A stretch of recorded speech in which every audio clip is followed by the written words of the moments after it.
Sorry for the delay, everybody. Apparently, we're live now. We had technical difficulties, not unexpected for a couple of Luddites. Volume low. See if I can fix that.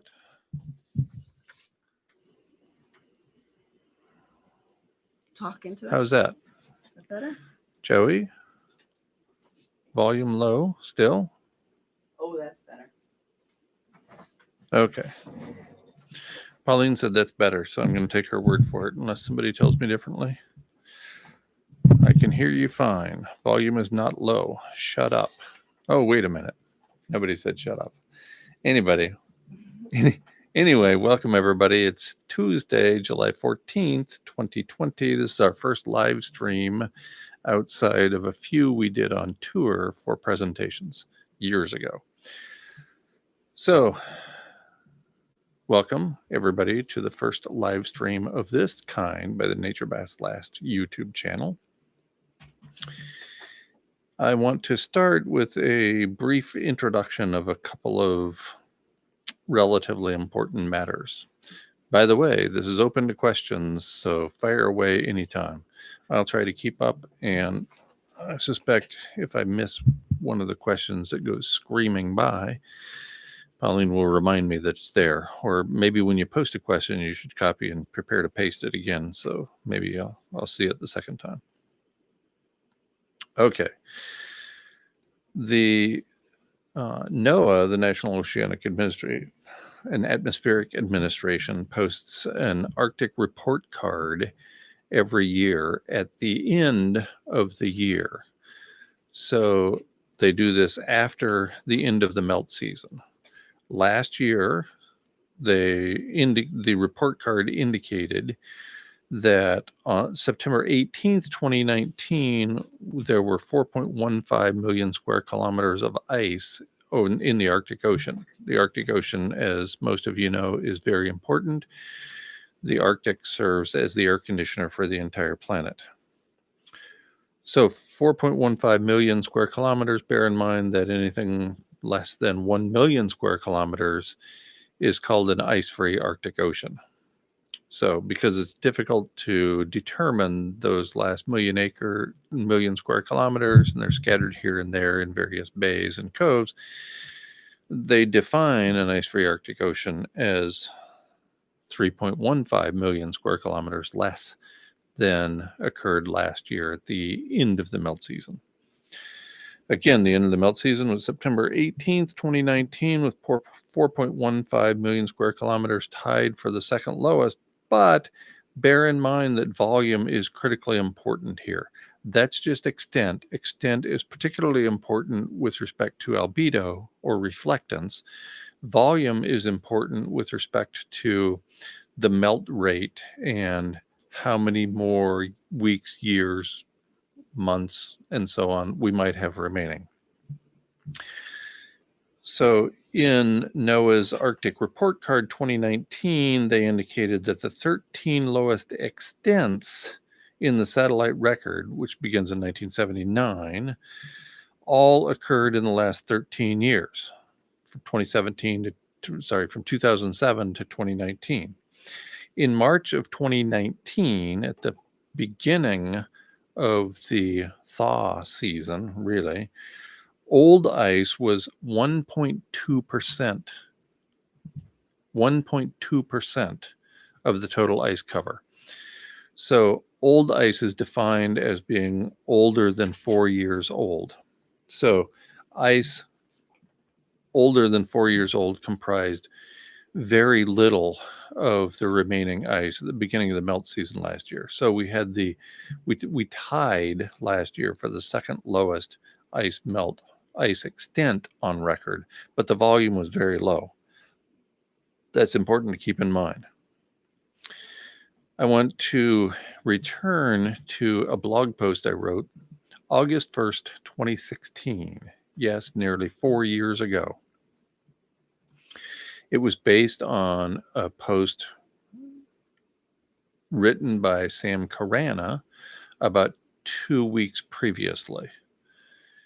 And in that post, Sam Crana, he or she, tallied up all of the projected contributors to global average temperature rise over the course of the next 10 years, so until about the middle of 2026, and came up with an astronomically high number, more than 10 degrees above the 1750 baseline. Since then, we have known that we crossed the 2C mark in March of this year, so just a couple of months ago, 4 months ago, I guess. Albedo, when we get rid of the ice, or we have an ice-free ocean event in the Arctic, the albedo essentially disappears. And this is a binary situation. This is one of the rare binary situations. It's either on or it's off. There's either ice or there's not. So you can think of this as albedo as something like this. Say in this crazy world that black is white and white is black, and that's how I feel every morning when I talk about the headlines for the day as the stock market opens in the United States. So say this is white, say this is ice, and this is dark ocean, looking a lot like a piece of paper. Imagine this is the dark ocean, which is soaking up the sun, and this is ice, so it's white, so it's reflecting the sun. Albedo is that reflectance. How much of that sun is reflected? Well, as this gets smaller, proportionally to the open water, at some point, we're headed for right there, the little dot of remaining ice. And when that happens, according to the projections put out by Sam Crana, we can expect a very rapid increase in global average temperature. Specifically, if you look at the little tidbits of that nearly 4-year-old essay by Sam Crana, you'll see that in addition to the 2 that we're at right now, 2 degrees Celsius above the 1750 baseline, we can tack on 1.6 degrees from loss of albedo, that put together by Peter Wadhams, who knows quite a bit about ice, especially in the Arctic. We also add at least 1.1, and according to Shakova and colleagues, 1.3 degrees Celsius global average temperature rise as a result of the release of seafloor methane. Now, that seafloor methane is already being released, as is fairly apparent, even according to the peer-reviewed literature going back to 2016. So it's already underway. Will we observe a continuation of the acceleration of methane entering the atmosphere from the Arctic Ocean over the course of the next few years? Yes, I suspect so. Will we get that burst of methane that Shakova warned about years ago, contributing to a 1.3 degree global average temperature rise? It certainly wouldn't surprise me in light of an ice-free Arctic Ocean, and it appears that that is going to happen faster than expected.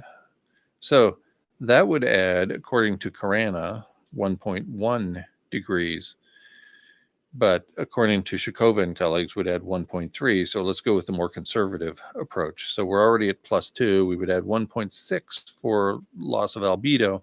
That would be relatively instantaneous. So the global average heating associated with loss of Arctic ice would occur in a matter of weeks or months, certainly not years. And the same can be said about the release of methane. So that takes us to more than 5 degree global average temperature rise based on the almost instantaneous heating associated with the loss of albedo, the current average 2 degrees, and the release of methane from the seafloor of the Arctic Ocean, most notably on the East Siberian Arctic Shelf, the largest continental shelf in the world. So that takes us up well over 5 degrees C, global average temperature above the 1750 baseline. And as indicated by the paper in Strona and Bradshaw, published in Scientific Reports in November of 2018, that would cause the loss of all life on Earth. They indicated a 5 to 6 degree global average temperature rise above the 1750 baseline would do the trick. And I can't imagine how we can avoid that situation once we have an ice-free Arctic Ocean. And I think it would play out very quickly in light of an East Siberian Arctic Ocean. Blue Ocean event in 2020? I don't know. But it certainly wouldn't surprise me, given where we started the melt season, tied for the second lowest Arctic Ocean ice in the Arctic Ocean at the end of last year's melt season, and the very thin nature of the remaining ice, with almost all of it at this point, 98+% being thin new ice, 1 year old, and that sort of ice. So it wouldn't surprise me, but I've expected an ice-free Arctic over the last 2 years, until I had the conversation with Wislaw Maslowski. Sorry, he's got a name that I have difficulty pronouncing. And he indicated that their projection of an ice-free Arctic for 2016 plus or minus 3 years was incorrect. That based on a paper, an annual review paper published in 2012. And he said they're better now at predicting instead of projecting an ice-free Arctic, and can do that months in advance. I haven't seen anything from this year indicating that we would have an ice-free Arctic, and we're certainly in the range of months, as in a little over 2 months from the expected date of the least ice in the Arctic Ocean. So that typically happens coincident with the equinox, about the 20th or 21st of September. Okay, somebody asks, what about a nuclear winter with nuclear bombs, nuclear warheads scattered all around the country? Yeah, certainly could be that we're headed for a nuclear winter faster than expected. And given the seeming insanity of the world's so-called leaders, nothing would surprise me at this point. They know what I know and more. They know that civilization is a heat engine taking us to a Pliocene-style climate, as predicted in the peer-reviewed literature as soon as 2030. But that prediction was based on the IPCC's representative concentration pathways, and therefore ignores all self-reinforcing feedback loops as well as global dimming. So I've indicated before via video and maybe in something I've written, I can't remember all that stuff, that we could very well experience an ice-free Arctic Ocean. It could be that the reduction in industrial activity as a result of COVID-19 takes us to a very rapid heating. If that means an ice-free Arctic, then that certainly would lead in the very short term to loss of all life on Earth. The powers that be know this, of course.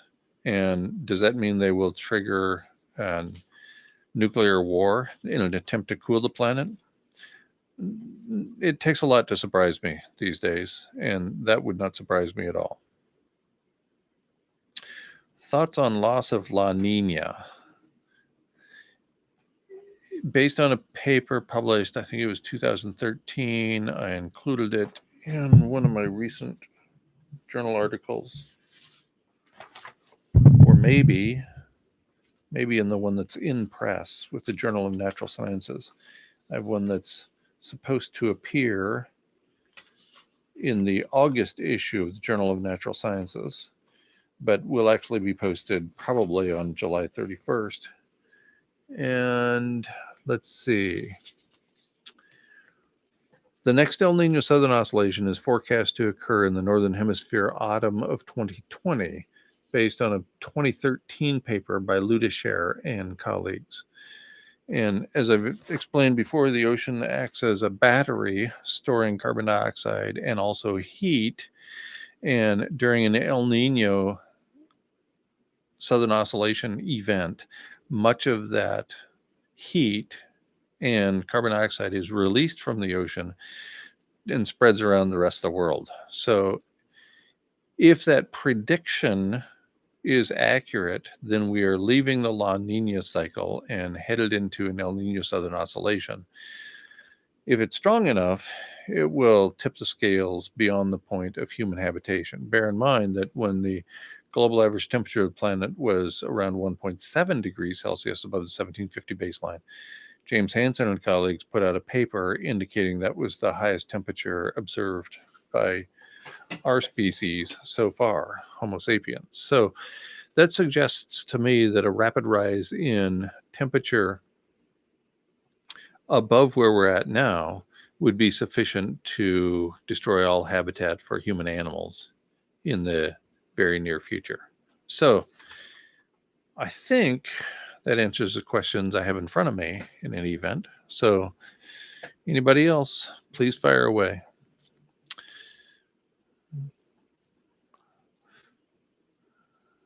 It could be, Dwayne Dietz, that I'm giving the powers that be too much credit with respect to understanding all of this.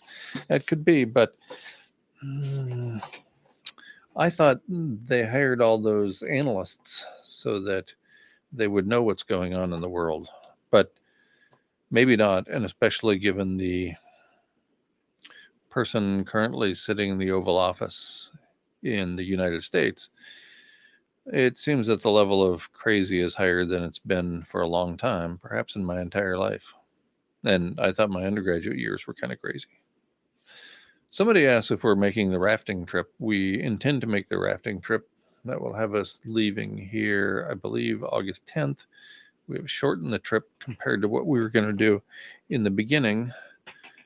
But we still plan to make the trip and be gone from here. I think it's from the 10th to the 25th of August. And we'll be on a river completely beyond the range of any telecommunications ability during that entire time. We'll be in the wilderness going through the Grand Canyon, and there's no way to reach us from there unless you bring your own helicopter. BYOH, bring your own helicopter. Track us down.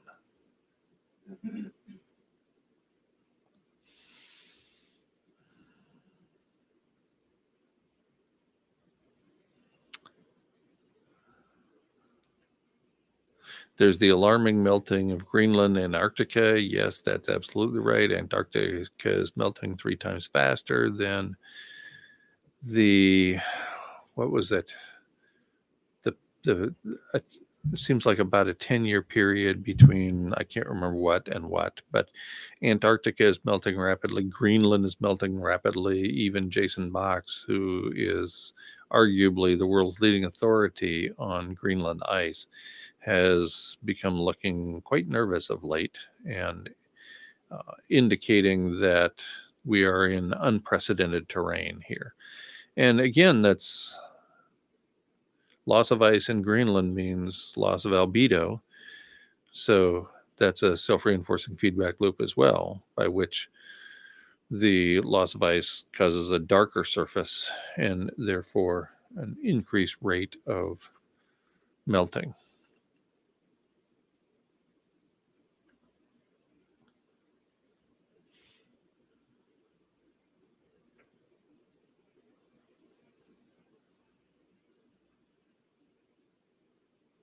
How about that space race? Yeah, how about that space race? Okay. Well, if you don't ask me any questions, then I'm going to show and tell a little bit from my latest peer-reviewed literature. I'm sending you texts. Oh, what's the albino effect? I think you mean the albedo effect. And albedo refers to reflectance. So the more white we have, Greenland, Antarctica, in the Arctic where it's floating ice, in the so-called third pole, the Himalayas, the more ice we have, the more reflectance there is of incoming sunlight. The less ice we have, the more dark surface there is, and that allows for more rapid absorption of incoming solar radiation. So, Pauline said she sent me questions. I sent you text. Oh my goodness.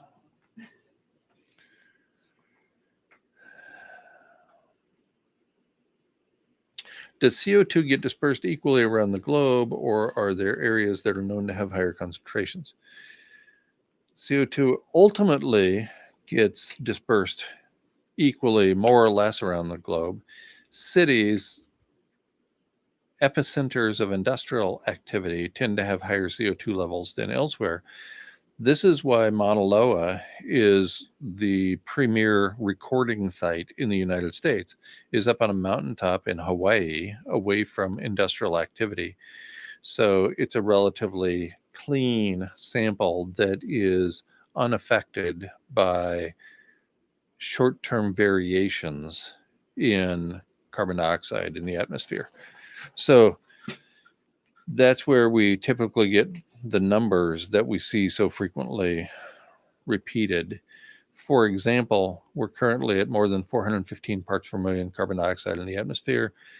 That measurement comes from Mauna Loa in Hawaii. And that's where the 350 we're trying to get back to would come from as well. But of course, there's no known way to remove carbon dioxide from the atmosphere at anything resembling sort of scale.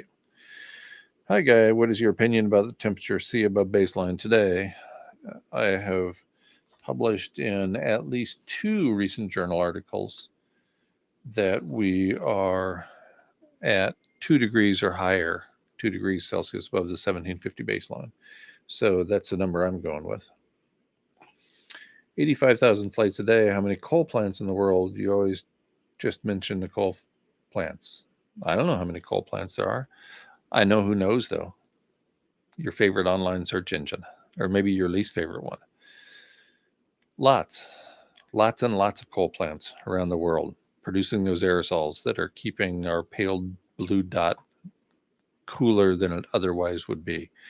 And mostly it's coal that is responsible for the aerosols that serve as an umbrella-like effect to prevent incoming sunlight from striking the earth and warming it up.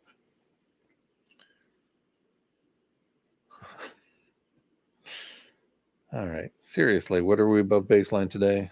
2. 2C above the 1750 baseline. 2. That was in March. I doubt it's gone down. What else? Come on. Ask me anything. We got 27 minutes left. If you don't ask me, I'm going to show you my papers. Here's one. Pauline's making noises as if I have a question coming in. Here's from the Journal of Earth and Environmental Sciences Research. Earth is in the midst of abrupt, irreversible climate change. So there you have it. I'm trying to. From the peer-reviewed literature, no less. Also from the peer-reviewed literature, will COVID-19 trigger extinction of all life on Earth? I think it will, actually, because of the loss of aerosol masking, driving us ever closer to an ice-free Arctic Ocean, and therefore causing the kind of acceleration of temperature to which humans will prove poorly adapted. And then most recently in Earth and Environmental Science Research and Reviews, the myth of sustainability. This is from an open access journal. So if you haven't seen it, I would strongly recommend you look it up.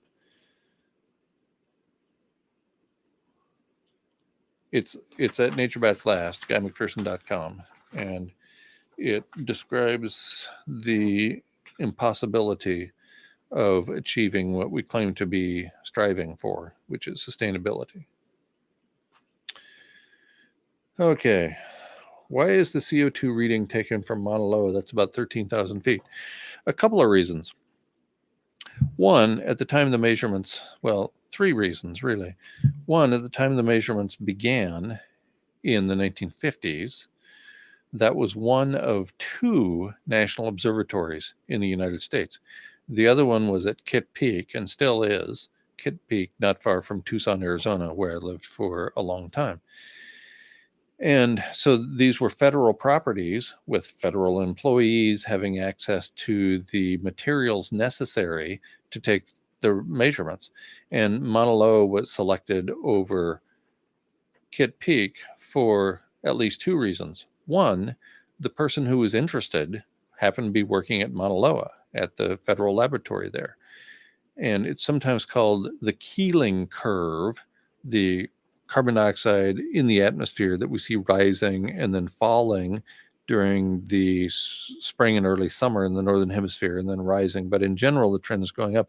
It's sometimes called the Keeling curve because the measurements were begun by Charles Keeling in the 1950s, I believe. And so CO2 is heavy, so the higher up you get, the less CO2, reading about 70% water. So most of the planet is at sea level. Yeah. So that's probably an underestimate that 400, I think we're at 417 or 418 parts per million, the last I checked within the last few days. So that's an underestimate compared to the rest of the globe because carbon dioxide is heavy as compared to the atmosphere, which is comprised primarily of nitrogen, or N2. Okay. How does Siberian snowpack affect North American climate? In a couple of ways. Directly through albedo, as I've been talking about already. The more white things we have out there, the more we're doing in terms of reflectance. And that's why I got this right here. This white here is yet another sacrifice I'm making on behalf of planet Earth to try to keep the Earth cool. Secondly, less snow, less ice means the permafrost heats up and melts faster and faster. So that's an indirect way by which the Siberian snowpack affects North American climate because it's all connected. What we do in North America, every breath we take, every act we take has implications around the world. One of my least favorite authors has one of my favorite lines. Barbara Kingsolver wrote, and I don't remember where, living takes life, but it can be thoughtful. Every breath you take has impact for other organisms around the planet. And mostly, since we are consuming machines, the breaths we take are not good for the remaining life on planet. Living takes life, but it can be thoughtful. And that's what I've been promoting and suggesting and recommending and pleading for during these many years that I've been in something resembling a position as teacher. So being thoughtful about it. For folks starving in the world today, do the empires have enough stored grain to share, or the earth no longer has capacity to feed everyone? Is fair distribution a considerable factor? Current fair distribution? This is Earth, and there's an empire going on here that at this point has gone global, and empires don't give a crap about you and me, and they certainly don't care about people in other countries. This is a United States centered but global empire. We take at the point of a gun and ammunition a lot bigger than guns. We take whatever we want. Is there enough grain to feed the world? Even if there was enough grain to feed the world, we wouldn't be feeding the world with it. We would be taking care of our own here in the United States, fair distribution is not something that almost anybody is interested in doing. Even really us privileged Caucasian people in North America, if we were to give up right now, if we were required to spread all things wealth oriented, from food and drinking water to the clothes we wear, those of us living in North America would be in for a serious shock.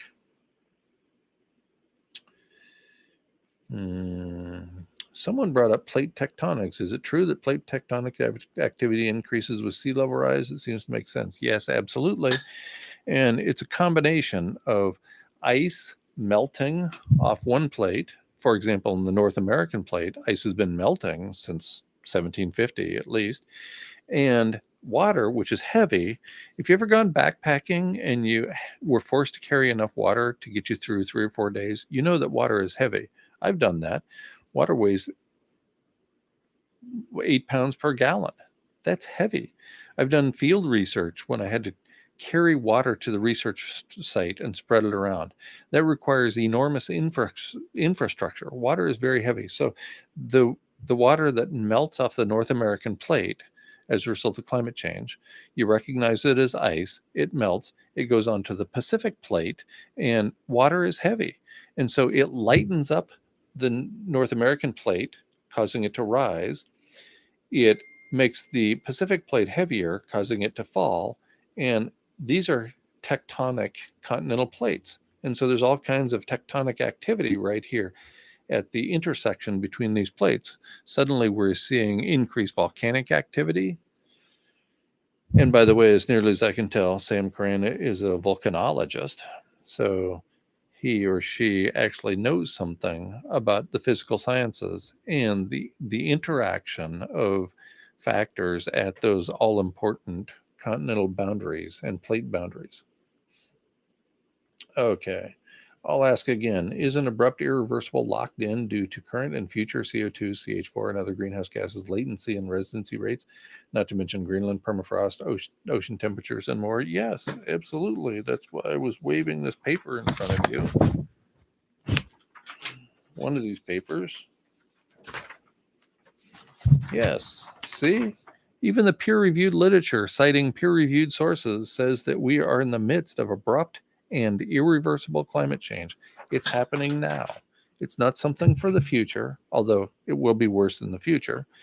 It's happening right now. I don't know how many times I can say that and make it clear. Who's doing some interesting ecosystem restoration work like John Liu? Sure, it's treading water or at best ritual departure dance, but I'm liking healthy biodiversity, especially on our way out. I agree. I couldn't agree more. I've never proposed or suggested or said in any form that we should stop doing what we love, that we should stop taking actions that might benefit other species on our way out the door. I don't think any of them will work.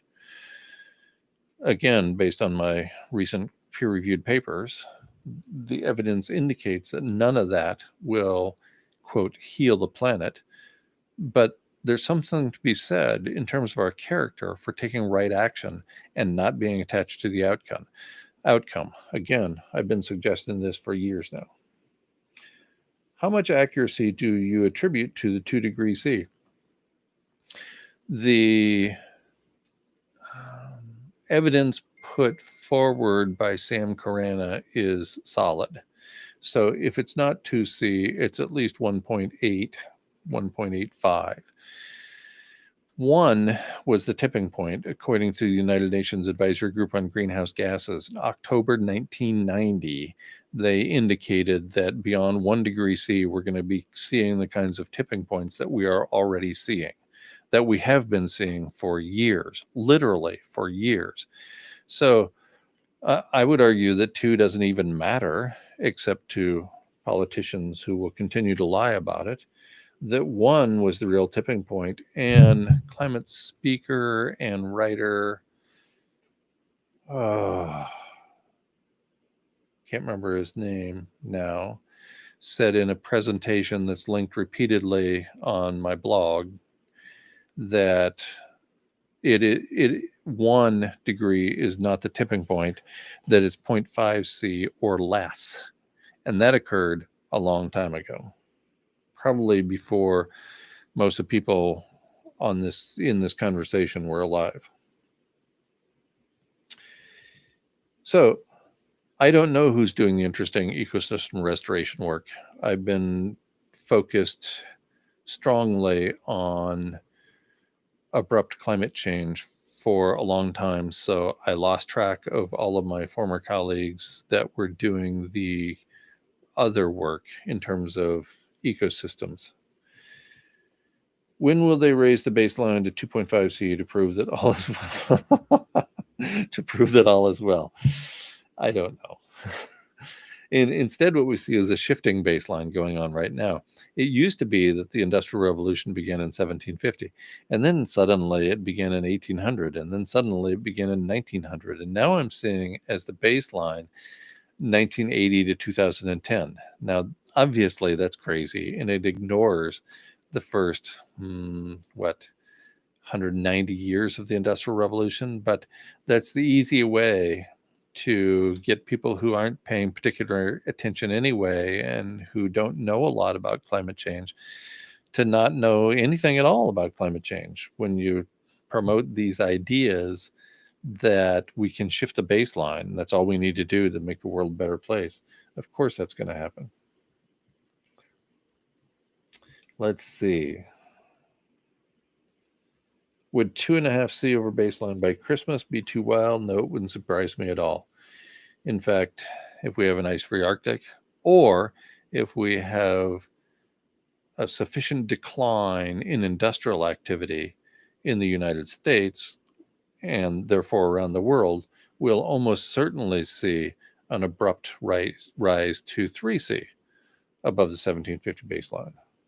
So, and already, as I pointed out repeatedly in my writing, projected and ongoing rates of climate change are outstripping the ability of vertebrates and mammals to keep up. We're vertebrate mammals, so that doesn't bode well for us. Do you know the winning lottery numbers? Yes, and I'm not going to tell you.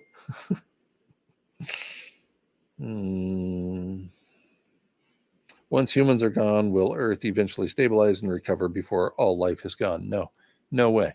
Not even close. It's not just the loss of aerosol masking. It's not that we're losing. It's also the catastrophic meltdown of 450 plus nuclear power plants around the globe. And as pointed out by recent peer-reviewed literature that I quoted in some of my peer-reviewed papers, there's a recent paper, a review paper by Mousseau, who we are going to interview for the radio show as soon as he can find the time, and one other author, I can't remember his name, also starts with an M, indicating that indeed, and this is research that they've done at and near Chernobyl and at and near Fukushima, and they've concluded that we're going to lose all plant life. Well, that's game over. If all the plants die, all the people die. All life on Earth dies without plants. So, of course, when the nuclear power plants melt down, that's yet another means by which we can and probably will lose all life on Earth. This doesn't make me happy, by the way. I'm just pointing out what I see in the peer-reviewed literature. What's your latest on what's happening in the oceans? I know it's not good, and there's some strange phenomenon reported like algal blooms in previously too cold Arctic Ocean. And you know more about this than I do. I don't know what's going on in the oceans. I'm trying to retire. You people are not taking this seriously at all. Apparently, I'm not either. Does the jet stream affect the cool periods many are getting, or is the government manipulating weather?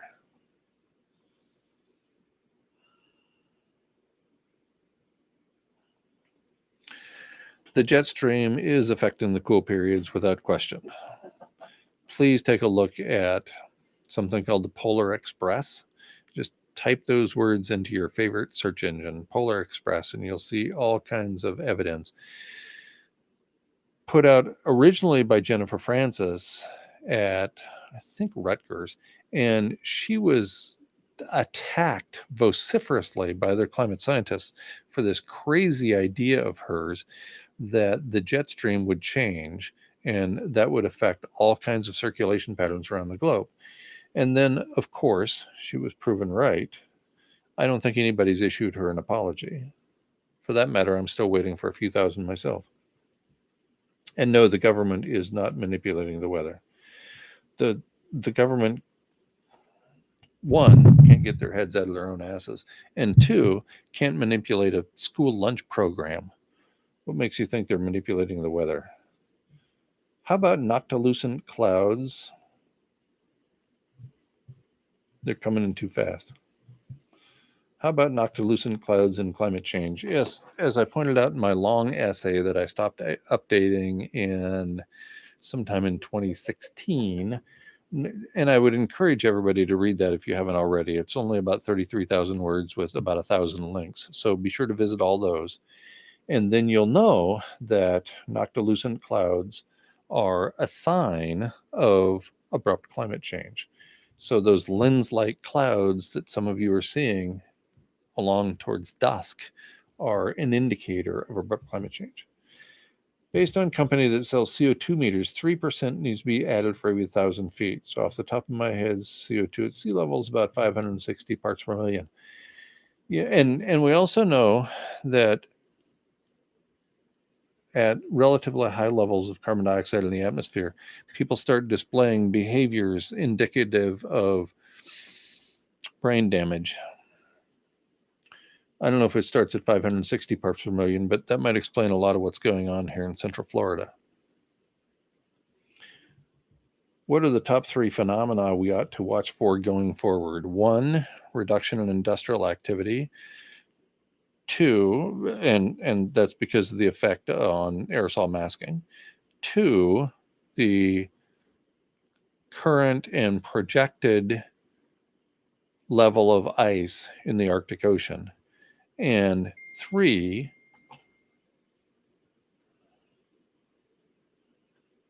third phenomenon we should watch for going forward is the relationships that matter in our lives. Okay, let's make that number 1 and make the others 2 and 3. Yes, it was David Spratt. He's the speaker who, and again, you can find this information at my very long essay posted with a tab of its own at Nature Bats Last. David Spratt is the writer and speaker who said 0.5 C was the limit. How could you retire, sir? I am afraid you are too much a teacher to ever fully retire. Much respect for your work and efforts. Thank you. I appreciate that very much.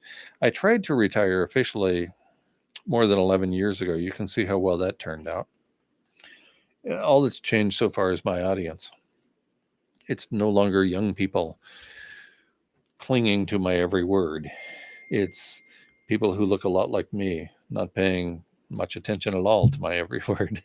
It's better than nothing. I think you're developing a callus in your forehead, too many face palms. I'll try to keep an eye out for that. Heat waves are quite normal after menopause. Yes, Earth is in menopause. That reminds me of something I wanted to point out. So 2 degrees C is about 3.8 degrees, no, 3.6, sorry, 3.6 degrees Fahrenheit. Okay, so 2 degrees, which is what we're at now, is 3.6 Fahrenheit. So tack on 3.6 to your normal 98.6, and you're at 102.2. Imagine trying to get through the day at 102.2 degrees Fahrenheit temperature. So that's a pretty serious fever. And if you have a pretty serious fever like that, you're not going to be functioning normally, even if you were functioning normally to begin with. That's going to slip away. So 102 degree temperature is something that ultimately will kill you if you have it long enough. And between now and then, it's going to make your life really miserable. That's Earth. We're at 2, or nearly so, or maybe a little beyond. And it's killing the living planet. It's outstripping the ability of vertebrates and mammals to keep up. Plants too, fungi too. All living things are unable to keep up with rapid rates of environmental change. And we're seeing rapid rates of environmental change, and we have been seeing those for really quite a long time.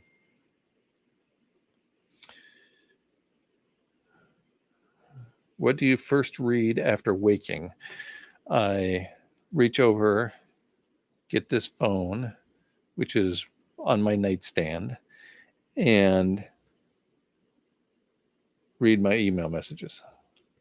I used to spend about an hour and a half reading Facebook and Twitter and other social media messages, but I stopped doing that. Was it just yesterday? It seems like years ago. And so now I spend about 15 or 20 minutes checking my email messages and responding to them, and then going and making coffee, which I don't drink, and tea, which I do, and bringing it back to bed with me. And so that's what I read these days. Has Mars stabilized? Will the oceans evaporate? Well, there's a paper I cite in, again, my long essay, indicating that we could very well be headed for 57 degrees Celsius, as opposed to the approximately 15.5 degrees Celsius that we're at right now. Would that be sufficient to evaporate all the water on Earth? I think so. But I suspect we're going to turn ourselves into Mars before we turn ourselves into Venus, neither of which is a desired outcome. The economy is your Jenga game. Climate change is a 2-year-old careening toward it. Will baseball become an indoor sport? Baseball is already an indoor sport. One of the first professional baseball games I went to was in the Toronto, what was it called? Not Sky Dome, but something like that. And they had the roof closed for the entire game. I was in a hotel room in left center field, watching the game and watching the reruns on television. And it was an amazing place. They made you sign a contract when you registered for the hotel, and then they had signs all over the room, so you couldn't turn around without bumping into one. And they all said the same thing that the contract said: no sex in the room with the shades open. Because a few years before that, shortly after the dome opened for business, somebody was flaunting sexual activity in their window.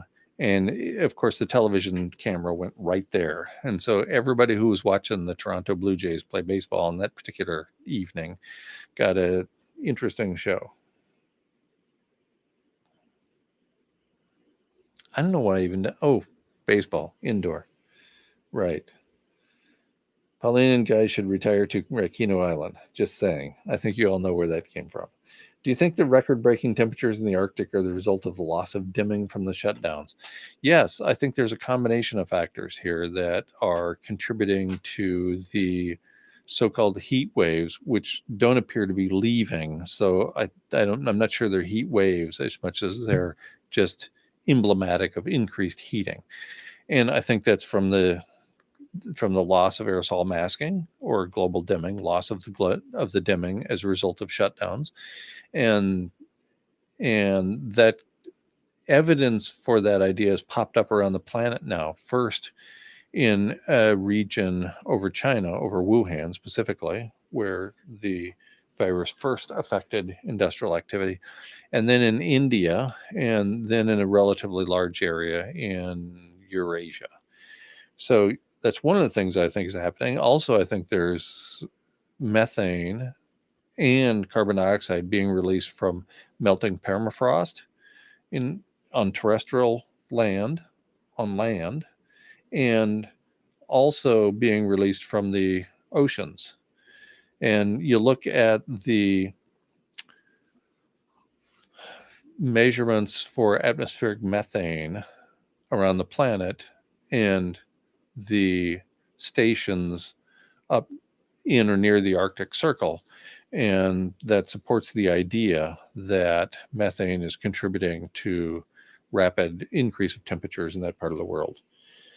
So there's the loss of dimming, there's increased methane and increased carbon dioxide as permafrost is going away and as the ocean is releasing methane and carbon dioxide as well. So there's a variety of means by which I think the temperatures are rising. Why is everything much hotter in Fahrenheit? I think we should switch to Kelvin, actually. Scientists are not confusing enough people by using Celsius, at least in the United States. We should just switch to Kelvin, and then nobody will ever know what the hell's going on.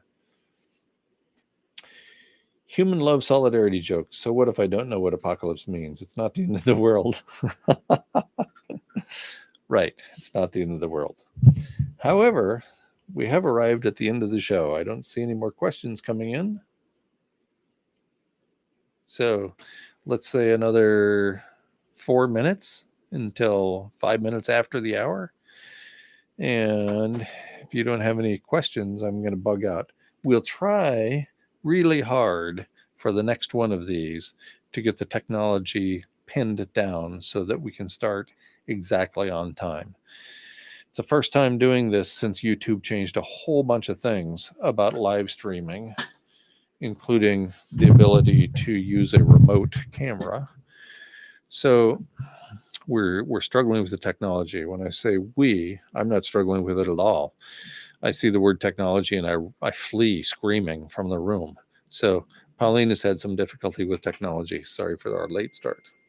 How long do you think we have before we at the lower latitudes feel the effects of the methane? I think we're already feeling them. I think that's why we're at sea, at 2C and rising. There's some prepping for a 3-year survival plan, aka resilience, etc., and selling books about a long emergency. Can they survive?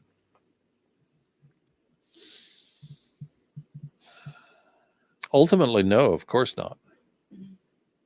We're headed in the very near term for a global average temperature that will destroy all life on Earth. I've been talking about this since November of 2018 when the paper by Strona and Bradshaw came out. If you want to live in a bunker for the several million years, we'll say minimum of 10 million years, before some life returns, knock yourself out. The bunker life is not for me. Been there, done that, didn't even get the damn t-shirt.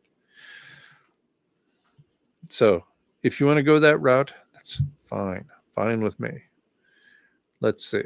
Can you talk about the time you schooled a climate scientist in a Q&A? He was British and he talked about the sea ice retreat in the Arctic happening slowly. I could, but I won't.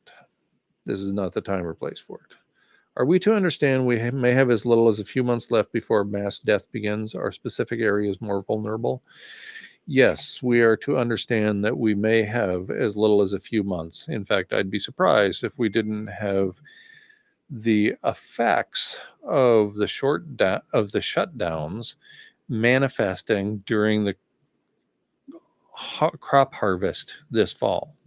So I would be very surprised if we didn't see that outcome. I would also be very surprised, and I'm not predicting this, if we didn't see a stock market collapse, the likes of which we have never seen. Already, the numbers are worse than they were during the Great Depression. If you follow the financial people, the trusted financial people who are writing and speaking about this, you know that we're in a far worse situation than we were in the Great Depression.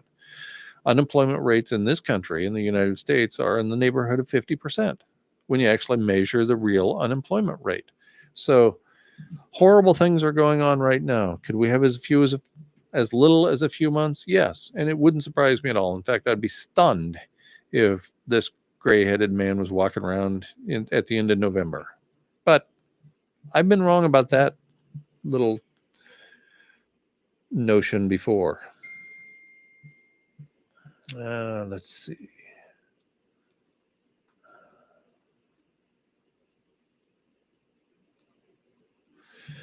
Advanced Science News, average cognitive scores decreased by 21% at 400 parts per million. Cognitive scores decreased by 21% at only 400 parts per million. We've been at 400 parts per million for a couple or 3 years now. Let's see, it's been going up about 3 per year. So about 5 years, more or less. We've been stupefied, stupid downed by 21%. And I can tell. Or maybe that's just because I'm stupider. So it just seems like I can tell. Whatever. Do you think investing in coal power could increase aerosol cooling effect to any meaningful extent? Yes. China is doing us a huge favor here.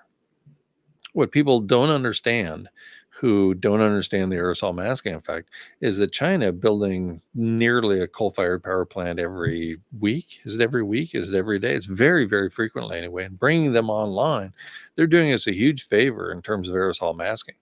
If we get another year, I couldn't be happier about it. If we get until the end of 2021 before civilization collapses, I think that would be just wonderful. But at this point in my life, I'm pretty happy about every day. Upright, walking around, enjoying myself. Let's see. Do you think people will survive the longest on the surface of the planet? I'm not sure, as opposed to what. I don't think I appreciate any of the alternatives. Going into space or going in a sailboat into the ocean. Now you might get a little bit longer on the ocean, but be prepared for a very different experience if you're a landlubber like me, because the ocean is not for everybody, and the ocean with a small crew of people on your sailboat certainly is not for everybody. So something to keep in mind. This is why I've been pointing out that my approach is to try to live fully every day and be grateful for the life I have here and now, rather than trying to stretch out my existence. Now, I understand that people in their final days in the hospital literally spend millions of dollars to get a few days more or a few hours more. That's not for me. I'm not saying that it's not for you or that it is for you. Somebody from Costa Rica says, I see drier years here. Tropical forest maybe is dying soon. Where we lived in Belize for about 2.5 years, a local pointed out to me, he'd been living there since he was 10, and he said that 25 years ago, and this is now 4 years ago that he was telling me this, the climate was characterized by a 10-month rainy season every year, 10-month rainy season, 2-month dry season. When we got there for about a year and a half, it was 6 months of each. When we left, it was reversed. It was a 2-month rainy season and a 10-month dry season. And they're now affected by a drought that is having serious consequences for the ability of the locals to grow food. Do you really feel we have about 10 years left? No. I said we had 10 years left. I said we had less than 10 years left when I was interviewed on the radio by Paul Henry in New Zealand, and I believe that was in 2026. So I don't think we have 10 years left. Again, if you read my work at Nature Bats Last, you can be tuned in to all the reasons I think that's the case. Here's an example. I can't remember whether it was August 1st, but it was sometime in 1952. The San Benedicto rock wren, which was living only on San Benedicto Island off the Pacific coast of Mexico, went extinct. Probably in a matter of a few hours, but officially in a matter of weeks. This is an organism that could fly. And it went extinct. It went functionally extinct in about an hour when the volcano underlying San Benedicto Island exploded. So again, volcanic activity, thus destroying all the habitat for the San Benedicto rock wren. Of course, it could fly, so I've no doubt it went flying around to the nearby islands and found that there was no habitat there. No habitat? No ability to survive. That's exactly where we're headed. Will some people live a little bit longer in their bunker or some rendition of it? I've no doubt. Will it be worth it? Not for me. But I don't know what it would be like for those people. Will you be celebrating the National Day of Ice Cream on Thursday? I will now. I had no idea. We got to get to the grocery store. We're down to only 3 kinds of ice cream remaining in the freezer.